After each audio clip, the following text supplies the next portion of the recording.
216 chartered accountants ఒక్కొక్క సబ్జెక్ట్లో ఒక్కొక్క టాపిక్ ఉంటుంది కదా, ఒక్కొక్క టాపిక్ ఒక చార్టర్డ్ అకౌంటెంట్ కూడా వచ్చి చెప్తారు.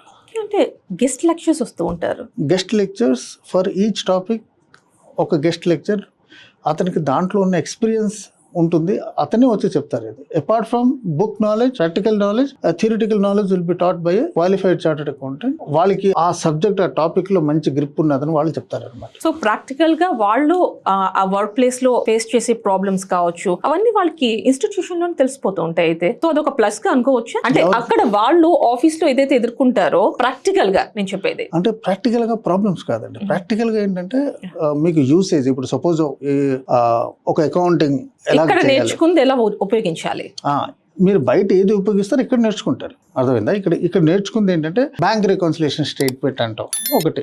ఆ బ్యాంక్ రికన్సిలేషన్ స్టేట్మెంట్ థియరీ ఒకటి ఉంటుంది, అది మన కాలేజ్ లెక్చరర్ చెప్తారు. బ్యాంక్ రికన్సిలేషన్ స్టేట్మెంట్ అది ఎలాగ చేయాలని మా ల్యాబ్లో మళ్ళీ నేర్పిస్తారు technicians. How to do a BRS, అసలు బీఆర్ఎస్ ఎందుకు కావాలి అనేది ఒక chartered accountant with banking industry experience వచ్చి క్యాండిడేట్స్కి ఎక్స్ప్లెయిన్ చేస్తారు, మా స్టూడెంట్స్కి.